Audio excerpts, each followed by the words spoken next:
One conversation can save a relationship, and one unspoken sentence can completely destroy it. If you feel like you're growing apart with someone, keep having the same arguments over and over again, or simply don't feel truly seen and understood in your relationships, this episode is for you. Welcome to the Connection Catalyst podcast, episode number 32, where I'm going to give you 8 tips and tricks about the relationships to make it as successful as possible. I'm Karolina, the Connection Catalyst, and I'm here to help you create deeper connection with yourself, with others, and with the whole world around you. So let's start. Tip 1. Your relationship with yourself dictates your relationship with others. So if you want to cultivate unconditional love, that is not really an easy thing to do, of course. Everyone wants to be loved unconditionally and love unconditionally, but it's kind of hard sometimes, right? Because we judge ourselves, so then we also project these judgments onto others. So if you want to create better relationships with other people, you need to start creating a better relationship with yourself. Start to love yourself. Do different practices about diving into what parts of me are hating me, what parts of me are disconnected from other parts of me, because people often spend years trying to fix their partner while actually ignoring their relationship with themselves. And it's completely unhealthy. If you constantly criticize yourself, you often feel criticized by others, and you will criticize others as well, right? If you don't respect your own boundaries, your boundaries are not going to be respected by others. So let's say that if a woman in a partnership constantly tells herself that she is not enough, and she might become then overly controlling, manipulating, and sensitive to even the small pieces of feedback that a man would tell her, because, her husband in a way then confirms what she already knows, which how unworthy she is. And then the work becomes not to change what their husband says, but to actually see at her wound, her unworthiness, her not feeling not enough, and healing her self-concept, rather than forever not taking feedback from the husband because it's always going to make her feel unworthy and not enough, right? So it's about our relationship with us, opening our hearts to us. And I have the whole module in my course for couples that is called Unleash Your Power Couple Potential. And the first module is all about self-love. There are different meditations and guidance. So if you want to dive deeper into the topic of self-love, you can go and buy this course. The link is below. And it really encompasses the whole idea of self-love and how to work on yourself in order to integrate and accept and love even the parts of us that we have suppressed and rejected in childhood based on our experience from caregivers. Because the real self-love is unconditional, meaning you're going to learn to love all parts of you, even the inner cheater, inner liar, inner darkness. Yeah. So this is real love. This is real acceptance. Because otherwise, if we only love the parts of us that are positive and bubbly and joyful, is this actually real unconditional love? No, because then we put conditions that I only love myself when I'm happy. I only love myself when I'm loving. And that's not the point. We need to learn to see, understand, accept, and love even the darkest parts of us, because then they are actually alchemized into light, and we become more and more integrated and whole as human beings. The second tip and trick is actually linked to what I said before, which is stop expecting your partner to be your missing piece. We are brought up on all the romantic movies, you are my second half, which then implies that we are lacking something unless we are with the other person. That is very far from the actual truth. Many relationship problems becomes when we subconsciously expect our partner to meet all of our needs and provide something that we haven't learned to provide for ourselves. For example, security, worthiness, validation, love, belonging, happiness, and things like that. And then if we come from the space of lack, of the feeling like I can't provide it for myself and I need you to provide it for me, this is a recipe for toxic and not healthy dynamic. And when we learn ourselves to give ourselves what we need and become more whole within, and then our partner also meets his needs and becomes whole within, then two people that are whole meet, and then the whole relationship becomes wholesome, right? Because many emotional needs we can actually meet outside of our romantic partnership. They don't necessarily have to be met within it. Although there are some relational needs that need to be met in the romantic partnership if we want to have a fulfilling relationship. For example, like if the partner triggered you, you can go on and resolve this trigger on your own, but then the conversation is necessary in order to create healing and in order to clear the air, right? And actually release the stuck emotion from the body that could be still there if you don't speak out your truth or if you don't put your boundaries in place. But most of the time, we are able to meet our needs and heal ourselves and express these emotions outwardly. For example, talking to a therapist or a coach or a friend or whatever, and then come to our partner already without the emotional charge so that we don't have to trigger him or her once again. So taking responsibility for our own needs and desires and not expecting the partner to meet them. And of course, I'm not talking about the standards. There are some non-negotiable needs that you have that you want to have met in a relationship. Otherwise, you're going to be unfulfilled. That's not what I'm talking about. What I'm talking about, like, for example, I can't be happy unless my partner texts me back immediately. Well, rather than feeling this, we can be like, okay, when he doesn't text me, I become anxious. I really feel like I need to soothe myself. What can I do to soothe myself right now rather than making them responsible for my emotions? And then when we can soothe ourselves and take this responsibility, the projection of the expectation onto the other person is lower, and therefore they can give us what we need way more, with way more flow and love, because there is no energy of control that I need you to be different for me to not feel shitty. Third point, we always want to be loved unconditionally. And what blocks this feeling of unconditional love is actually fear. It's kind of like the hidden third person in a relationship. Most arguments aren't really about the dishes, dirty socks on the floor, texting, sex, money, or chores, or whatever else. They are actually about fear, if you look at it deeper. Fear of rejection, fear of abandonment, fear of loss, fear of not being enough, fear of, any other thing that is your biggest trauma, right? So, for example, a husband can get angry because his wife goes out with her friends, right? And on the surface, it might be that he's pissed because of the night out. But actually, what's inside, it's like, what if she realizes that she doesn't need me anymore? Or what if she meets someone else that can meet more of her needs on this party? Or what if she finds someone, I don't know, more wealthy than me? Or whatever else.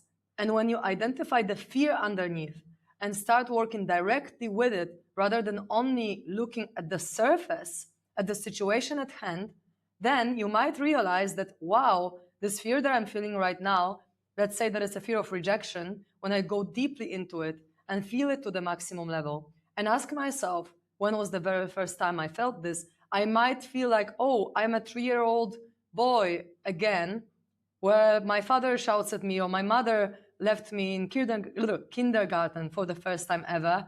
And that's why I fear abandonment. That's why I fear being rejected, not because of what just happened, right? So if we go deep into the fears and release them, especially at the core, and I spoke more about how to do it in one of the previous episodes of the podcast, how to release emotions and do it very, very deeply. And if we learn how to do it, then the fears are not going to be our roadblocks.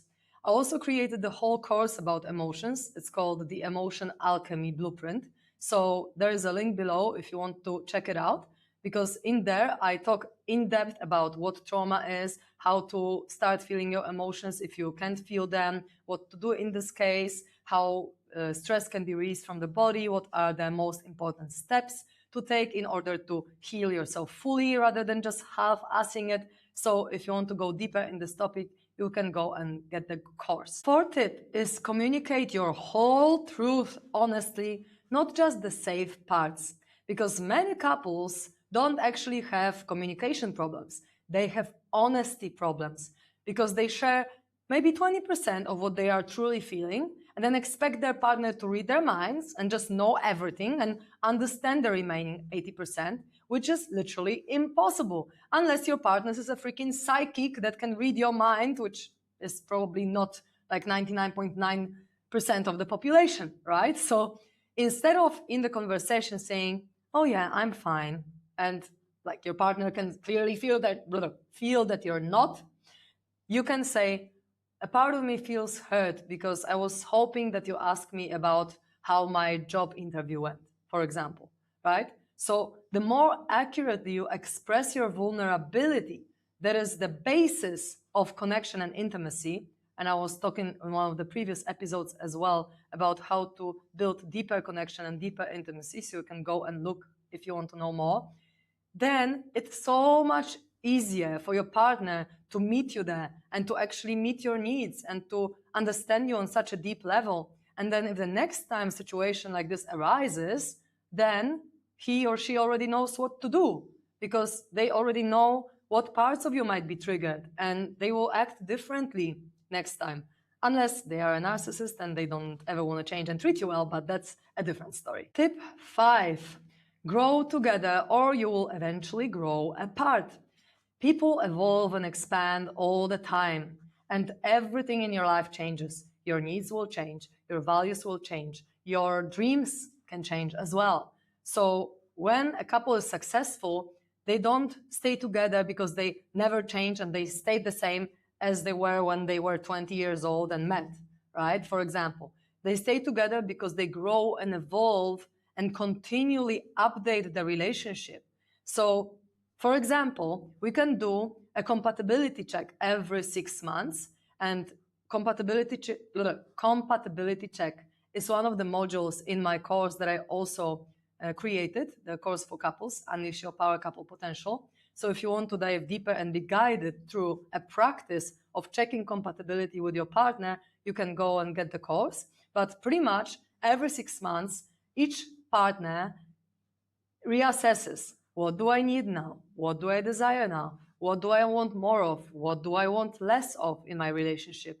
And what are my current dreams and goals? And then they compare, like, what changed, because the relationship constantly grows and evolves. So we need to be on the same page. We need to know whether we can go together this path of life or whether we maybe are incompatible and need to disconnect. And that's okay. And I was speaking about my breakup with my ex-partner, who is my dear friend right now, where we just became incompatible because he wanted to change his profession and become a writer. And because my love language is quality time, it just stopped being compatible with me. And there is nothing wrong about it because his values and needs changed and they were just not fitting with my values and needs. And we split up in a very good way. And now we are besties hanging out together in Bali, in Ubud. So many couples haven't had this conversation, this update in years, and then they wonder why they feel disconnected and why they cannot meet the needs and desires of their partner. But it's because they don't talk about all of this enough. Another point 6 of the tips and tricks is your partner is not creating your wound, okay? Your partner is only triggering your childhood wound. It's very important to realize this because we tend to recreate familiar relationship dynamics in our relationship. So, for example, if my dad was emotionally unavailable and absent, I'm going to be a vibrational match and attract someone who is also unavailable and absent. So then they are not going to meet my needs, not going to maybe spend time with me like my dad didn't, and so on. It's not because we enjoy suffering, but it's because a part of us is still trying to heal the original wound. And also, like, it feels familiar to our nervous system to attract someone who is just like our caregivers. So then in my case, I felt like, oh, I attracted this unavailable man because I felt like maybe this time this person will actually love me and I finally get my love that I didn't receive before from my father. And because this person's energy is so similar to my father's because it's so unavailable, I'm going to heal this wound. And it happens all subconsciously. But when we take full responsibility for our wounds and our partner takes full responsibility for his or her wounds, then it's a recipe for harmonious relationship. Because it's not like we have zero responsibility in how we speak to our partner. Of course, we take responsibility for that and for their emotions sometimes as well. But when we can always be in this energy, okay, how do I contribute to the situation? How can I shift and change? And what can I do to heal my wounds so that then I show up in a different way? Because awareness can break the cycle completely. And then when we heal ourselves, then we can also show up differently and with more love and care and create more harmony in our partnership. The next point, 7, tip and trick, is ask clearly for what you want and for what you need. Okay? Coming back to compatibility. It's all about knowing your needs, knowing your desires, knowing which ones are a priority or not, because resentment grows where requests were never made. Many people just expect their partners to just know what they need and to just give it to them, but then they become angry if the partner fails. But how can someone meet your need if you don't ask clearly for it? They just can't, right? So, as an example, rather than saying, oh, if she loved me, she would know what I need, say something like, hey, I would actually really love to hug you right now. Can you please come here and sit with me for a moment because I need some physical touch? Or, for example, it would mean a lot to me if we spent one evening together this week just to reconnect deeply without our phones to create deeper intimacy together. So let's remember, clear requests create connection and unspoken expectations create resentment and disconnection. So be clear, be self-aware about what you need, what you want, and then say it to your partner. Point 8, feed the relationship every day. What do I mean by feeding the relationship every day? Fill the cup of your partner. When you already know what your partner needs, what your partner wants, consciously and proactively do whatever creates more connection and more intimacy and fills your partner's cup, while also, coming back to the first tip and trick, taking care of your needs and your desires, filling your own cup with your own self-love and self-care. The relationships don't usually end because of some one big event, unless it's like, I don't know, cheating or whatever else. They slowly fade away. They slowly starve over time. And think of the relationship like a plant. You need to water it. You need to give it love. It needs regular nourishment. You can't just like expect the plant to grow without anything, right? It needs the soil. It needs the water. It needs the sunlight and so on. So the same with relationship. It needs attention. It really needs your undivided presence. Like your partner needs to be there with you, listen to you, and vice versa. It needs affection, emotional warmth, physical warmth, like a hug or kiss or holding hands or having sex or just loving touch, whatever it is. It needs appreciation when you really see your partner for who they are and really see the amazing things about them and telling them what you value, really expressing like, oh, thank you, darling, for making me dinner tonight, or I appreciate how hard you're working to provide for our family, or I really love how thoughtful you are that you bought me my favorite piece of cake. Thank you. All these small appreciations create deeper connection and extraordinary relationships over time. When you can truly see the other person and the divinity and the amazingness and everything that is so cool about them on a daily basis and just remind them of it. So let's remember that the strongest relationships aren't built by finding the perfect person, the ideal scenario. They are built by two people truly committed and devoted to making it work, who are willing to consciously heal, look at their shit, take responsibility for their childhood wounds that are triggered, communicate, adapt and upgrade as the relationship changes, and choose connection over ego or pride or being right or anything else. A successful relationship is less about finding the right partner and more about becoming the kind of person who can create the kind of love that they want to experience and really just be committed to it. The most happy relationships that I know personally are very committed, very devoted to each other, no matter the roadblocks. They keep coming back to each other and they stay truthful to themselves and to the other person. And if it's incompatible, they end. If it's compatible, they continue. And they just come from a place of love rather than judge, blame, criticism, or anything else. So I hope these 8 tips will help you build a better relationship. It's not only about like a romantic partnership. I mainly talked about that, but all these tips are also about any other relationship with friends, family members, or whoever else. So send this episode to someone who needs to hear this. Like, subscribe, and comment if you like my vibe. If you have any questions about what I mentioned, don't hesitate to put it in comments below. And for now, thank you so much for being here with me today. I'm sending you so much love. And if you want to know more about me, you can go to karolinakuraj.com. Karolina with K, Kuraj.com. Until the next episode.